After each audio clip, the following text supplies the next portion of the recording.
Welcome in, everybody. Hello. We have a good one today. Y'all, Lenon Honor is just kind of leaving me these yummy, delicious breadcrumbs so I can pick them up and kind of like weave them through the through line of what my channel is about. And that is, I am the mental chiropractor. My name is Tezra, where I am here to help you realign your mind. And that means to pull back the curtains on what this whole factitious ideology of race. And, funny enough, I did start writing a book called The Illusion of Race.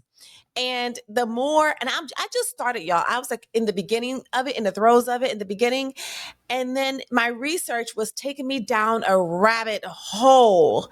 And I was like, holy shit balls, this is a lot of research. Because I wasn't really sure in what direction I was going to take the book in, although ultimately it's a spiritual perspective to it. But I did want to give some background and some history to it of how this all came about, because as you know, and as Lenon has also spoke of, that it's a social construct. It is a man-made construct. It's not a real thing.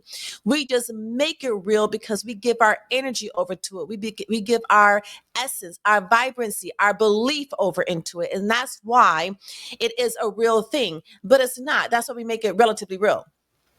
But it is not, race is not a real thing. That is a made up construct made and created for all of us to live by. And when my book is finished, because I actually kind of revisited today just for this video, and when my book is finished, it's going to be like, I hope that it peels back the curtains or the layers of this very dense onion for a lot of people to realize that, oh, we have all been hoodwinked and bamboozled, and we all have been given this indoctrination of race to live by.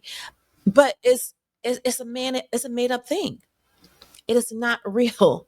Every time we use the word black and brown and yellow, that is something that a person came up with in order for everyone else to believe and operate a certain way to benefit a certain group of people back in the early 1600s, and we are still carrying that on today. But hopefully the information that I share with you today, because Lenon Honor, he did kind of crack the door open, so I'm just like, I'm gonna push it on open. I'm push it wide open. He cracked the door open, which I'm very appreciative of, because like I said, this is exactly what the content of my channel is about, to wake us up out of this illusion of race and how we are living by this whole made up ideology of separation and division by our skin color. Y'all, skin is just being skin. Skin is like, can I just fucking lay here and just cover your body and not be blamed for every goddamn thing in the world? Can I just do that? So it's an honor, pun intended, to cover this video, because I really love how Lenon touched on him. He touched on it lightly, and then he kept it moving. But I'm going to go in, I'm going to massage it, I'm going to pull it out just so we can explore this some more. So basically, this is a video by, of course, our wonderful Umar Johnson. And he has this beautiful, Chinese young lady who is married to a quote black end quote man, and supposedly she's pregnant. Whether or not this is true, people are saying that she is catfish. Is it catfishing? I think it's catfishing. Trolling. Whether or not she is trolling Umar or not, one never knows. She could be genuine. I'm gullible, so I tend to believe that she's genuine, but that's just me because I'm a gullible person. Other people believe that she is trolling. But I just want to kind of explore this conversation that she and Umar are having and massage what Lenon Honor said about their exchange. So let's go over and check this out. Welcome, everybody. Oh, and I just want to also say, especially right now. So my puppy, I just picked him up from surgery. We had to have his bladder stones removed. And so it was a very involved surgery that had to keep him for 3 nights, 4 days. So obviously, you know, that came with a heavy price tag. And I'm not asking anybody for donations, cash. I'm not asking for any of that. But right now, the flicker of your finger means the whole world to my channel, because as soon as I can start to get monetized, then that's all I really need, you know, to help with this hefty vet bill that I incurred over this past Thanksgiving week. So the flicker of your finger means the world to my channel. So if you would please go ahead and subscribe. And if you find yourself liking this video and liking the content, go ahead and please give me a like, because it helps the algorithm with my channel, and y'all know how it goes. All right. So let's head on over and look at this exchange between Umar and this young lady.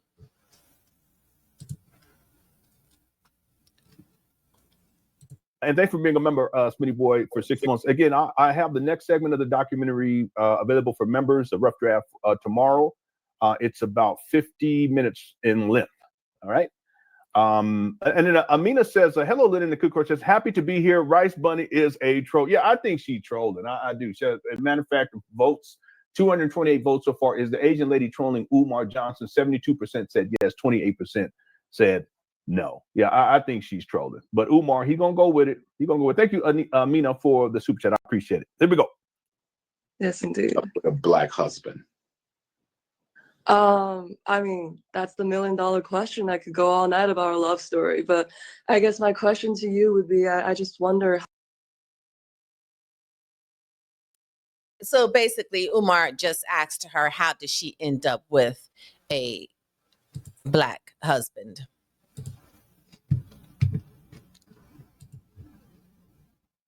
And you could see, y'all see Lenon on her face? Oh, that was a perfect captured still moment. He was like, wait a minute, let's see what he's about to say. How I can raise my Malaysian son the best way. Like, I have the option between raising him in Philly or in San Francisco or in London or in China, but damn, your husband got money. What the? He got it like that. We have options to live in Philly and San Francisco and China. We can go to France. We can go to England. Wait, hold up, Lenon. Hold up. Why can't it be her? Why can't be her the one that is able to provide them these choices? Why it got to be the husband? What's up with that? I couldn't pass that up. Okay, let's continue. In the UK, we might go to Austria. You know, we were thinking about southern Mexico as well. You know, okay. All right. I wonder what's the best course of action. I just want to raise someone who's strong and independent and sure of himself and is able to build a bright future. Mm-hmm. So I just wonder if you could give me some pointers. She trolling, y'all. She's a good actress too, y'all. She's doing good. Don't do that. don't do. What I was saying was the patriarchy with the whole actor labels. I never subscribed to that because I am myself an actor. That's the reason why I came to New York City, and I've done some work in Texas. I've done some work in Minnesota, and I've done some work in New York. And I never subscribed to actress, because the respectable professions like doctor, lawyer, engineer, scientist, all of those, the male and females, they share the same title, no? Like, was there such thing as a doctoress? Is there such thing as a lawyeress? Is there such thing as an engineeress? No, there isn't. So why do I need actress? No, I'm an actor. And an old wives' tale was that people back in the day did not think that female actors were as strong as male actors. And so they called them like act less. And so the evolution, I guess, was actress. I don't know about that. I don't know. That's just something that I heard. And either way, I never subscribed to that. If you needed to define me as my gender, As an actor, you can call me female actor, but I would never subscribe to actress.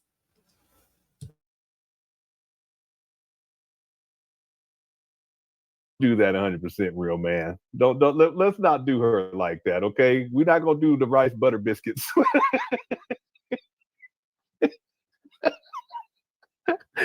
Hey, listen, everybody like rice. It's not just Asian people. Everybody hit the one. Everybody know doggone well. That's why they say stuff like Mexican people like beans, because everybody eat beans. Cut it out. I can get away with the Mexican jokes because I grew up with Mexicans in San Diego, which is northern Tijuana. Okay, I can get away with the Asian joke because my grandpappy was. Listen, we should be able to get away with jokes. You know what I mean? Like, we just take ourselves way too serious. And the reason why we're taking ourselves way too serious because it's lamestream media.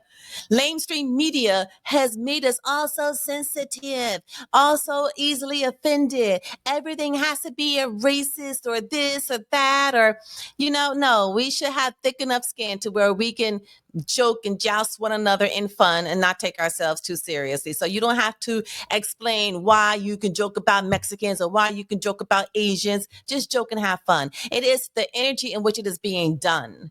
That is all that matters. It's the energy that is being done in, and everybody can feel that and they know the difference. So yeah, it's no need to explain that away. We should not take ourselves so seriously.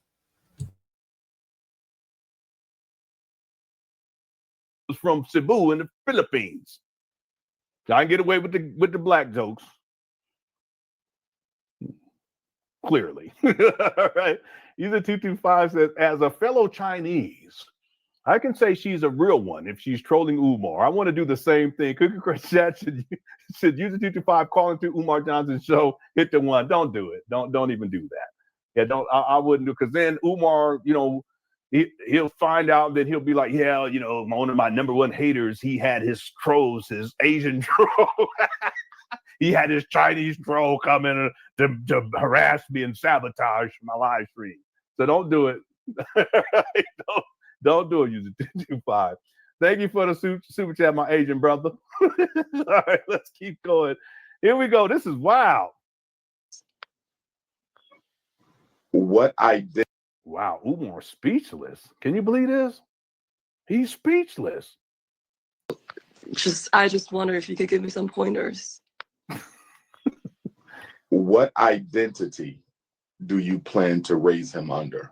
Will he be raised as a black child? Will he be raised as a Chinese child? Will he be raised with a mixed race complex? Like, what identity do you plan to foster into him? I have no idea. I mean, factually, he would be Blasian, wouldn't he? He's trying so hard to be like the authoritarian in this lane. Like, what? And if you really give some thought to it, how do you differentiate between all three of them? Like she said earlier, I just want to raise someone who is strong, who is confident. Every parent wants their child to make an imprint in the world, a positive imprint in the world. So I wonder, how does one differentiate between raising a child as a black child, raising a child as an Asian child, or raising a child as a biracial? What's the difference? What's the difference between the three? I know the one clear difference, if you're going to raise them as quote black end quote, I know what that is. You got to raise them with sheer victimhood mentality. I just thought that was very interesting. Yeah, I'm sorry. My nose is bothering me right now. Yes, but racially and politically speaking, he would be black. Here go Umar. Here he go. Here he go. That's that Cuban coming out in him. He would be black, and he would also be Chinese, equal part black and Chinese. There you go. Get him, girl. Get him, girl. Right. That's just right. But since Chinese is a nationality and not a race, he would be African. Yes. But he would be Africanity first. Africanity. So then it becomes, even though he will personally embrace By the way, there are no races. Okay, that's you gotta go look up Blumenbach and Blumenbach and these other clowns, European pseudoscientists, racist pseudoscientists. They're the one that came up with all that bullshit. And Umar pick and choose. Anyway, Race. And thank you, Lenon, because that's where you dropped me off at. Okay. In my book, in my research, this is where I came across Johann Blumenbach, born in 1752 and transitioned in 1840. He is actually the person in the early, probably mid 1800s. He's actually the person that came up with the Crayola effect, as I call it, the black, the brown, the yellow, the white, the red, referring to people as colors. Yeah, that was Johann Blumenbach. And his work was heavily influenced by, let me see if I can find it real quick. I have it in my notes. It's extensive research, y'all. I was not ready for this research. I was like, oh my God, like I need to hire somebody for this. But let me see if I can find it real quickly for you. His research was Carl Linnaeus. That is a backdrop of Johann Blumenbach's work. And Carl Linnaeus is known for the racial categorical nomenclature.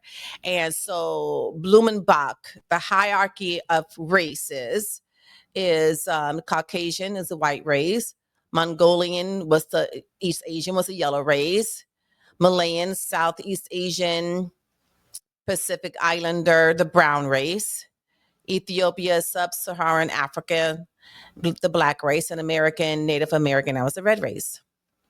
So this is a person making this up.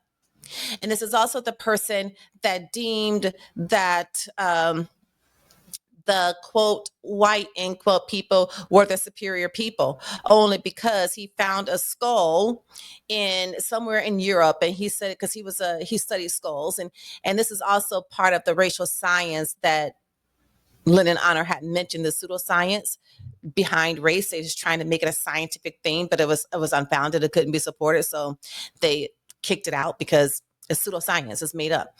So it's like whack science. So anyway, Blumenbach had found a skull, and he just thought that the skull was the most beautiful skull he's ever seen.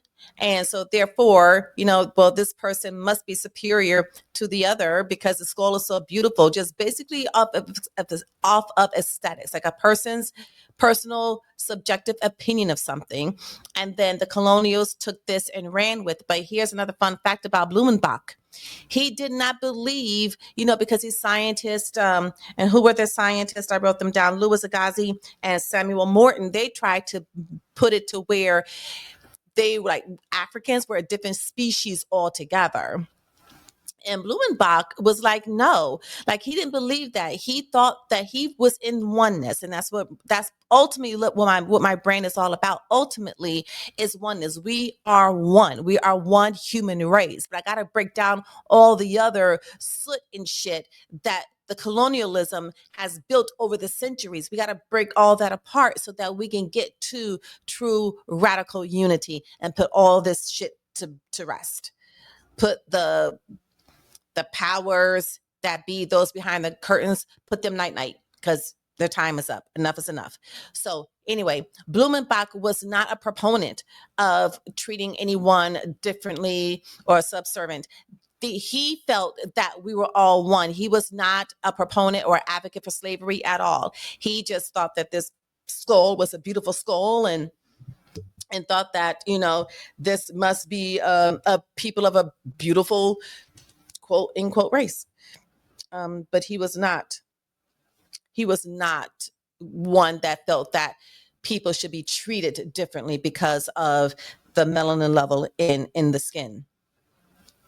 So I wanted to introduce that because it's more, when you put more historical facts behind it about how all of this came about, then it really does show that. So whenever we use the term quote black end quote, people or whatever it is, just know that you are using terms that was created for us to use down through generations. And this is why I have since divorced using those terms. And if I do use them, I will use them very loosely. I'm not using them with any sort of true significant meaning to them. None at all, because I know that it's the Crayola effect. And I know that Crayola is not my manufacturer and I'm not a crayon. So I just wanted to inject that little tidbit of history there, that the person's name is Johann Blumenbach. And let me go see. Y'all, I did so much research. I was like, I kind of impressed myself when I went back and read it. But my book again is called The Illusion of Race. And let's see. Yeah. Yeah. So that's basically what I wanted to offer you is what I wrote about Blumenbach was that this is the origin of the Crayola effect. That's what I call the Crayola effect, of how human beings were put into categories of crayons. Johann Blumenbach was a huge opponent of racism. He believed in the essential equality of all human beings, oneness. He challenged the idea of variations between races as a separate species as being superficial and instead being influenced by climate, diet, and lifestyle. So he thought that if anything, what the differentiator fact between human beings was their climate, their diet, and their lifestyle. It had nothing to do with their skin. However, his hierarchy placed Caucasian at the top only because of a skull that he analyzed as the most beautiful form of a skull he found in the Caucasian mountains. So, really, that's the one who started this all. And so let's go back. What did I do in my hair, y'all? What happened? Okay, let's go back and let's join Lenon once again.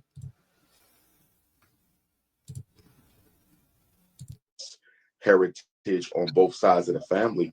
How he gonna tell her anyway? Politically and socially, what is the benefit of him being raised with a mixed race identity when the What is the benefit of him being politically raised with the quote black in quote identity? And actually there is no benefit at all, because I told you all before, black is a frequency. It's a very low vibrational frequency, and nothing good is attached to that, except if you want to say rhythm and blues or cooking or dancing or some shit. But there's nothing good that is attached to that frequency. So what is the benefit politically of raising her child to be a quote black in quote young man? world will see him as black first. Even in China, where I've met plenty of mixed race Blasian children, even in China, they're treated just like black people. So why not raise him as black politically and racially? Why the need to be raised as Blasian when everybody's going to see you as black anyway? Well, first of all, it's because it's honoring both parents, right? That would be first and foremost. And I don't care. Why is he telling her to care about how people are going to see her child? What she should be doing is preparing and coaching and mentoring and cultivating her child to present himself as he wants to the world, right? Don't bend to the whims of the world. Make the world bend to the whims of your child. That is a reality. That is not some whimsical, fantastical ideology. No, it's true.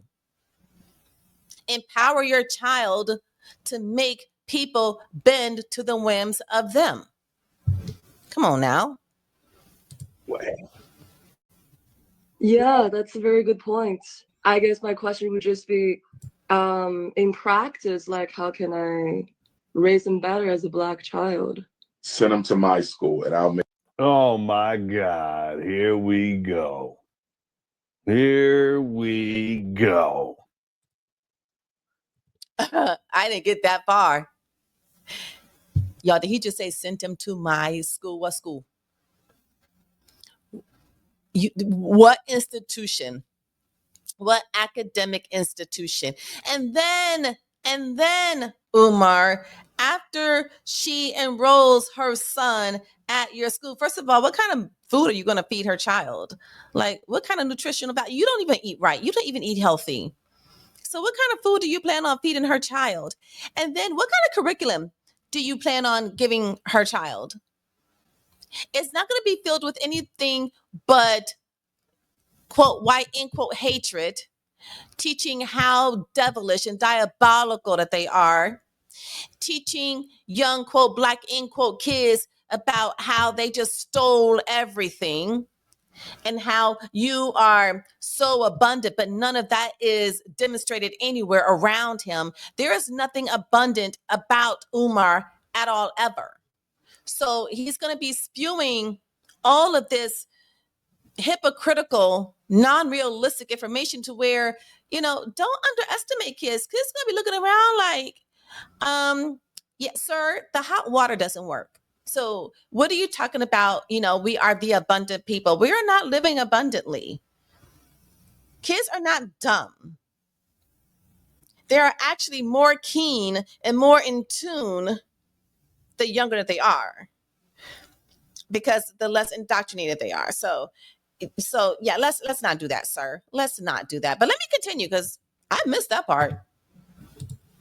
Oh, man, Umar. I know. Everybody's going to see you as black anyway. Yeah, He a that's a very deadbeat good trying to point. give advice. I guess my question would just be, in practice, Yeah, like, how this is can crazy. I You'll take our little raise princess. them better as a black This child? is crazy. Send them to my school, and I'll make sure all that's taken care of. You won't have to worry about a thing. But Frederick, So we're in the same Philly. We're in the same Philly. we accept all mixed race. Yeah, you don't have to worry about everything, lady. You are going to have to worry about everything. You are going to have to worry about how accredited these teachers are, how ignorant they may be. You are going to have to worry about Umar going around and slapping kids up and tying them up to trees and shit. You are going to have to worry about, like I mentioned before, they're going to be eating Debbie cake and zebra cakes for breakfast, lunch, and dinner. Well, not dinner. You're going to have to worry about what kind of books. Is this going to be like a first edition? Like, what type of books is it going to be? Like, how modern are these books? How modern is this information? Like, how scholarly is this information going to be? Because I know we all think that just because Umar can spew, great ideals and impressive statistics that he just pulls out of his ass. By the way, did anybody ever ask him, what are your sources, sir? What are your sources? When you tell us that we spent $20 billion or $20 million on grits, can you show me your sources, sir? How do we know that? But yeah, you have a lot to worry about, sis. A lot. Children, we accept them all. Really, you do? There you go. Yes, we will African. I mean, you would.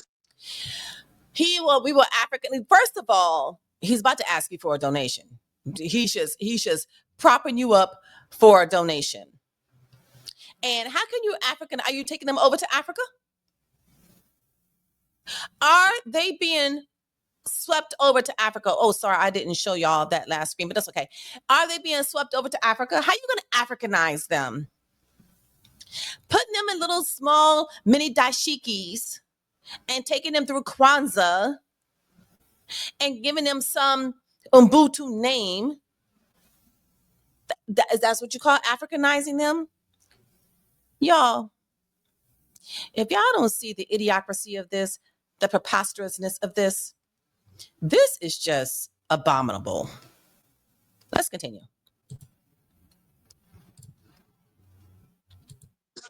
And he will still know his Chinese roots, and How he still gonna know his Chinese roots? You depending on his mother to know that, right? You just gonna confuse. Hold on, Leonard, before you go in. Umar, lady, don't let your child go there because Umar is just going to confuse the hell out of your child. Do what you said that you were going to do before. Raise your child to be a mentally strong, mentally fortified person of confidence without any sort of complex, none whatsoever. Don't rear them up to where they're believing that their skin has anything to do with who they are, what they're going to do, or what they can do, because it doesn't. So I want to see what what Lenon is about to say, and then we're going to wrap this up.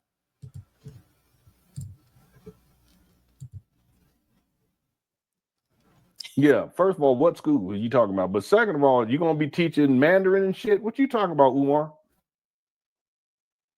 What are them those little patties that they be making? I love them patties. I'm sorry. I'm sorry. No. All right, so that's gonna do it for today. So the gems for today that I really appreciate. Thank you, Lenon, for opening this door for me.